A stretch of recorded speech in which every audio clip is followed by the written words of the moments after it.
Bien, muchas gracias por la invitación. Confío en que lo que he preparado sea útil para ustedes. Y el objetivo va a ser fundamentalmente centrarnos en el texto de la Amoris Laetitia, el texto del Papa, un texto que es de fácil lectura y sumamente aprovechable para distintas instancias de la vida de la parroquia, del colegio, de la misma experiencia de jóvenes o experiencias matrimoniales. Así que un texto realmente para aprovechar y por eso vale la pena. Comienzo con una idea. Si se fijan, el texto, cuando uno lee los documentos de la Iglesia, es muy importante atender a los matices, porque ahí está escondida la diferencia, la novedad, el nuevo acento, la perspectiva que el que escribe el texto ahora quiere destacar. Si ustedes se fijan, el texto inmediatamente importante previo a Amoris Laetitia se llamaba la Familiaris Consortio. Si se fijan, la carta de la exhortación apostólica después del sínodo de 1980 se llamaba sobre la misión de la familia cristiana en el mundo actual. Esa es la Familiaris Consortio, el texto que sucedió al sínodo de 1980. Pero el texto actual, el Amoris Laetitia, no se llama así, sino sobre el amor en la familia. No es un texto sobre la familia, sino es un texto sobre el amor en la familia. Pequeño matiz, pero sumamente importante. Por eso, el texto tendrá que mostrar qué es lo que dice. Una carta de amor. Y si uno la recorre, y recorre los distintos aspectos y temas muy variados que tocan, tendrá que mostrar que de eso se trata. El Papa mismo lo dice en el número 89, vamos a hablar de amor. Fíjense, lo voy a tratar un poquito. En el número 89, hablar de amor, ¿no? Ese es el título, Amoris Laetitia, vamos a hablar de amor. Y en el mismo texto, en el mismo número 89, dice, citando al texto de 1 Corintios, también aquí se aplica que podría tener fe, si no tengo amor, no soy nada. Y al final dice, la palabra amor, una de las más utilizadas, aparece muchas veces desfigurada. Fíjense las enormes posibilidades del Evangelio. Su núcleo tiene que ver con una de las palabras más utilizadas, ¿no? Los otros días en un diario común en Chile salía la segunda búsqueda en Google, amor. ¿Qué significa amor? Fíjense, una de las palabras más utilizadas es el texto del documento del Papa. Y por eso va a decir también allí, los dos capítulos centrales son los dedicados al amor. Antes de entrar allí en materia, permítanme mostrarles que repasemos brevemente el índice que él mismo comenta en el número 6. Si tienen ustedes el índice, dice, en el desarrollo del texto, ¿se alcanza a leer allá al final? Difícil, ¿no? En el desarrollo del texto, ¿sí? ¿No? Es el número 6 del documento. En el desarrollo del texto comenzaré con una apertura inspirada en la escritura, que otorgue un tono adecuado. Capítulo 1, apertura inspirada en la escritura. Capítulo 2, a partir de allí consideraré la situación de la letra. A partir de allí consideraré la situación, porque si adelanto de aquí, no.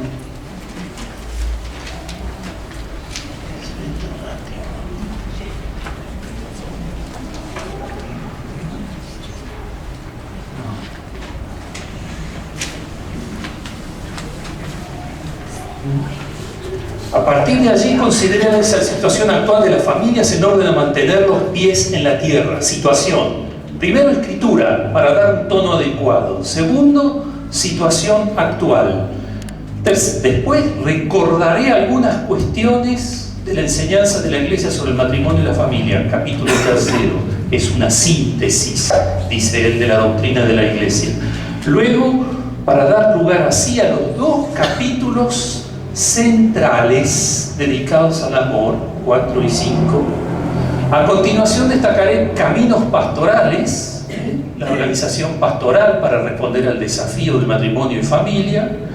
Dedicaré un capítulo a la educación de los hijos, y luego me detendré en una invitación a la misericordia y el discernimiento ante situaciones que no responden plenamente a lo que el Señor nos llama. Es el capítulo 8, el más discutido, el más citado, pero que el Papa no quiere que la reflexión se centre únicamente en torno a él.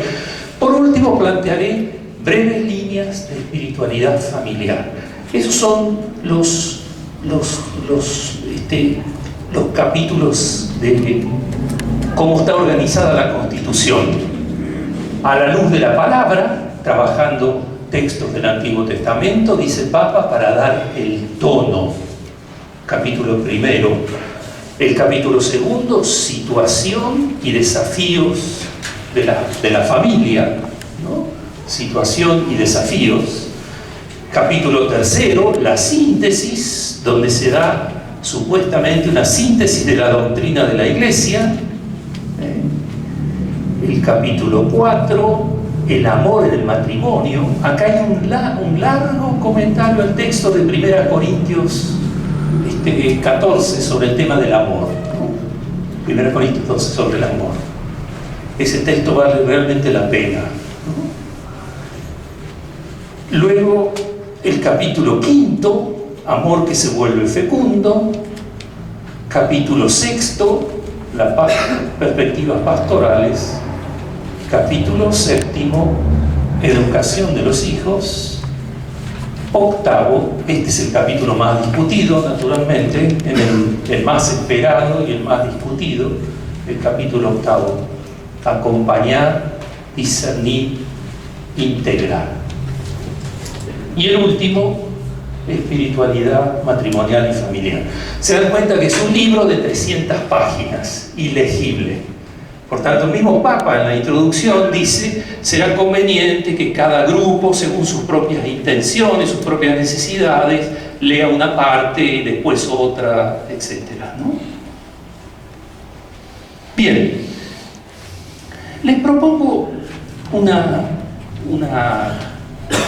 primer grupo de ideas.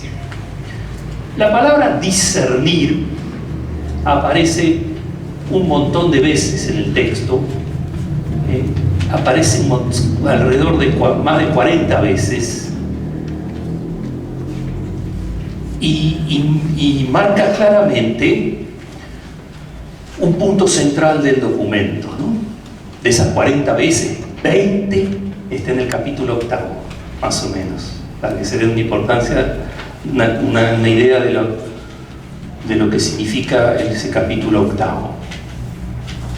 Discernir.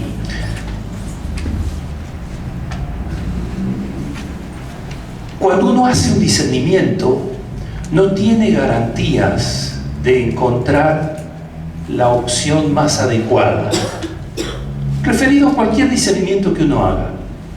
Lo que uno sí debe hacer es poner las condiciones prudentes que garanticen que uno haga un discernimiento responsable. Uno no tiene garantía de acertar, pero sí tiene que observar, prestar atención a que está poniendo las condiciones para hacer un discernimiento adecuado. El primer punto de ese discernimiento adecuado es que esto no es un texto así nomás, sino que es un texto fruto de un camino sinodal. Varias veces van a encontrar en distintos números, yo después les puedo pasar este apunte, en varios números ustedes van a encontrar esa idea: fruto del camino sinodal, como resultado del camino sinodal, etc. Ese camino sinodal comenzó de una forma inédita con un cuestionario en diciembre de 2013, siguió con 2 sínodos continuos, uno extraordinario y uno ordinario sobre el mismo tema, algo también fuera de lo común, y terminó con los textos de 2014 y con los textos de 2015. ¿Qué está diciendo el Papa? Fíjense, esto no es una reflexión mía, esto es un proceso de discernimiento comunitario. Y una clave la dio el mismo Francisco en un discurso el 17 de octubre del 2015. Ustedes saben que el Sínodo de los Obispos es una creación del Concilio. Se cumplían 50 años de la creación del Sínodo de los Obispos. Y el Papa tuvo un discurso muy importante, probablemente uno de los más importantes sobre la eclesiología de su pontificado, ¿no? El Papa dice: desde el inicio me he preocupado como obispo de Roma, de valorizar el sínodo de los obispos, que constituye una de las herencias más preciosas del último concilio. Pero, dice el Papa, fíjense qué frase: debemos proseguir por este camino. El mundo en el que vivimos, y estamos llamados a amar y servir también en sus contradicciones, exige de la Iglesia el fortalecimiento de las sinergias, el confluir de fuerzas en todos los ámbitos de su misión. Precisamente el camino de la sinodalidad es el camino que Dios espera de la Iglesia en el tercer milenio. El camino que Dios espera de la Iglesia. Y observen esta otra frase: lo que el Señor nos pide, en cierto sentido, ya está todo contenido en la palabra sínodo. Evidentemente aquí el Papa está ampliando la categoría, porque ya no la está aplicando solo al sínodo de los obispos, sino a la sinodalidad de toda la Iglesia. Es decir, todos. Un proceso de discernimiento, participación, testimonio, misión que compete a todos, ¿no? Fíjense, ya está todo contenido en la palabra sínodo. Ese texto es bien importante, sería bueno trabajarlo, leerlo y trabajarlo luego, ¿no? Incluso porque tiene varias cosas, ¿no? Fíjense, en ese mismo texto el Papa explica qué es lo que hizo. Dice: por eso consulté. Esa es la convicción que me ha guiado cuando he deseado que el pueblo de Dios fuera consultado en la preparación de la doble cita sinodal sobre la familia. El mismo Papa dice: ¿por qué he hecho esa consulta? Y dice el texto: una iglesia sinodal es una iglesia de escucha. Y fíjense esas frases. La escucha comienza, el camino sinodal comienza escuchando al pueblo. El camino sinodal comienza escuchando al pueblo. Esto que está mostrando también, fíjense, que el sínodo de los obispos no es una estructura adecuada para expresar la sinodalidad de la Iglesia. Pero la tenemos ahí, la usamos. Y en todo caso, ¿qué le hace Francisco? Le añade una encuesta inicial que pretende no realizar una encuesta sociológica, sino provocar un discernimiento en el pueblo de Dios. Provocar un discernimiento en el pueblo de Dios. Valdría la pena revisar ese texto largo, ¿no? Para ver la idea que... Fíjense esa frase del texto. En la Iglesia no hay una frase parecida del magisterio anterior. En esta Iglesia, como en una pirámide invertida, no el obispo de Roma arriba con el episcopado, el clero y los laicos, una pirámide invertida, el pueblo arriba.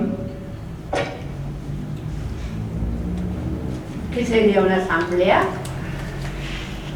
Sería, ¿qué está subrayando el Papa? Que si la Iglesia ha sido, en el segundo milenio, construido fundamentalmente de una forma piramidal, ahora hay que dar una pirámide invertida.